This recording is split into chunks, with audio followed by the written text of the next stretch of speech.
everyone, Karen Alari here. Today I wanted to share this little photograph with you because on my teaching website, paintwithkarenalari.com, we do something called a challenge. And what we do is everybody uploads the photographs they've taken to the website on a particular theme. And this time I used the theme of fall trees. So once everybody uploads their photographs, we all vote on which one we want to paint, and then we all paint the painting using our own versions and our own ideas, and then we just post them and enjoy everybody's different versions of our reference photo. This reference photo was taken by one of our members, Rosemary Clark, and she's a wonderful photographer and uh, is very generous with her photographs and lets us use them to paint from.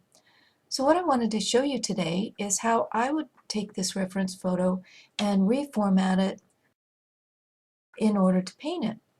So over here on the right, this is the original photograph that we had, and over here on the left is my sort of adjusted image that I've done using Photoshop as a tool. So I wanted to talk about why I made these changes in terms of the composition of the photo. What I really liked about this photo and what I thought was very beautiful were the wonderful colors in this late afternoon low sunlight. So you have these beautiful shadows showing up and these wonderful colors, and that was what I wanted to focus on for this image.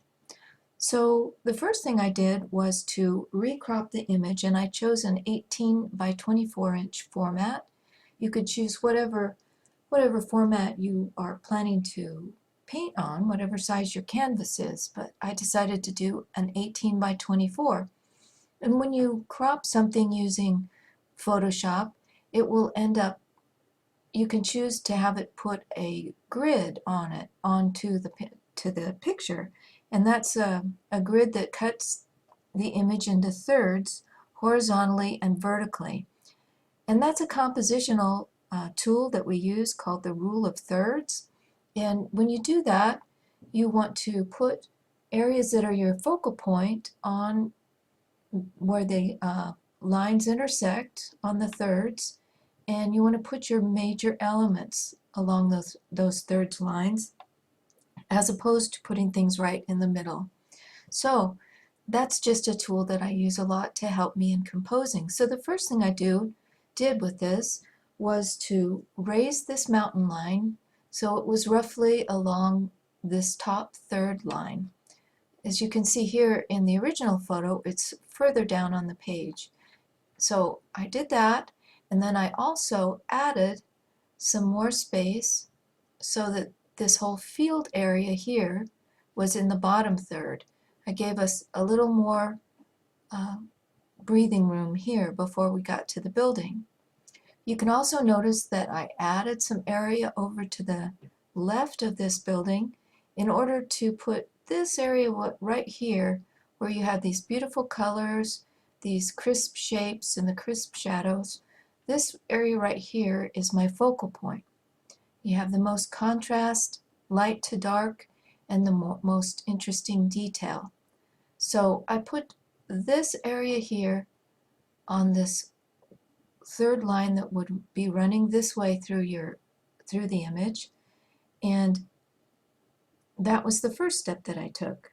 So I did this by using the clone tool in Photoshop, not to get into that right now, but it's a great fun tool to use to just take what little bit of tree I had there and what little bit of mountain I had there, and I just copied and cut that area over into here to fill this space up. The second thing I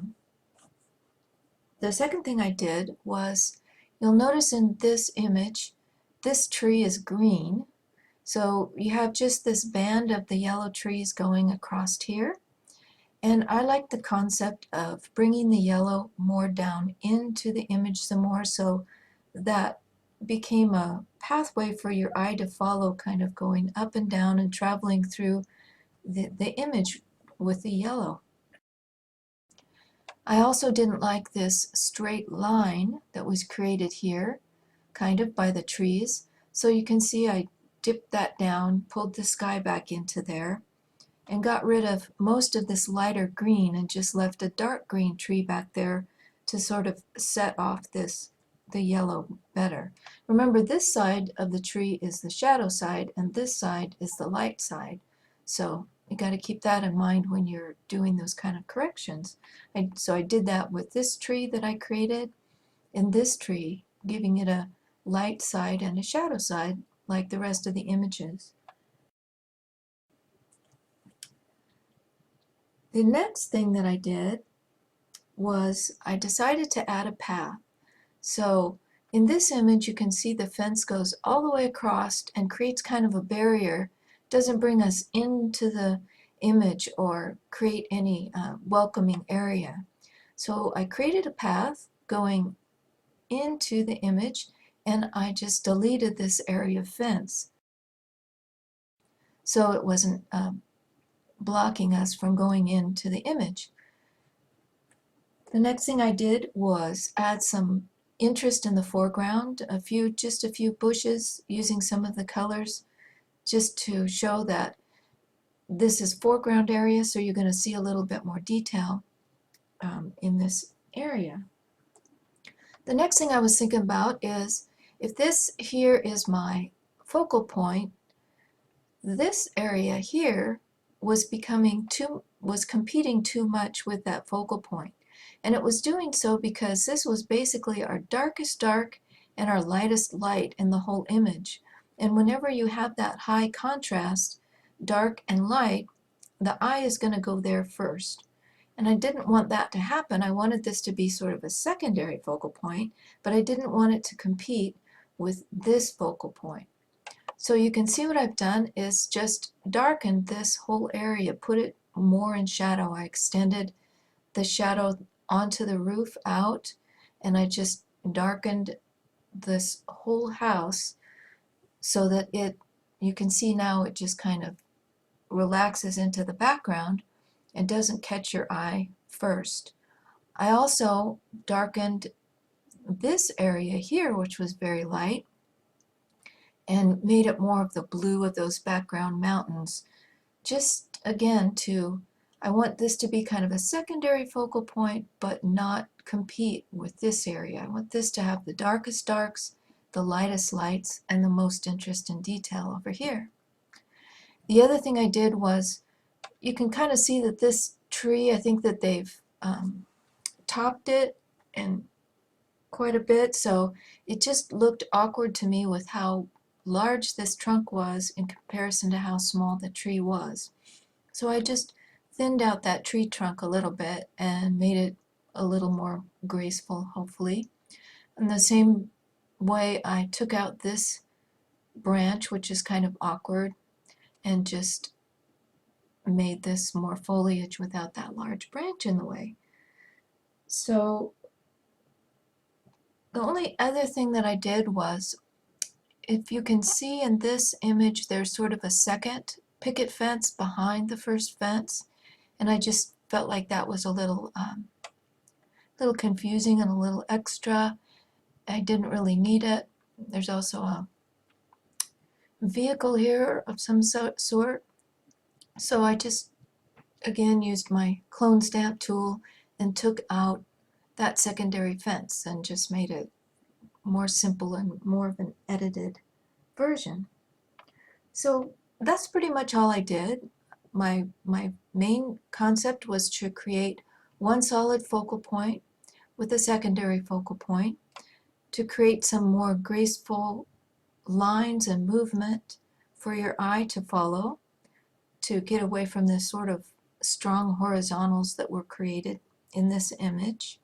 And then I created this path. So now your eye goes into the image by the path, and then it's captured over here by this focal area, and then it follows the tree up and follows kind of the path of these golden trees down to our secondary focal area, and then back into the path and around again.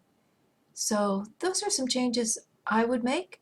Of course, It's always about turning an image into something that's pleasing to you and fits your own artistic aesthetic. But I thought I would just share some of these ideas with you today. And please join us if you'd like to join us in this challenge on my website, www.paintwithkarenilari.com, and you can join along in painting this challenge as well. Talk to you later.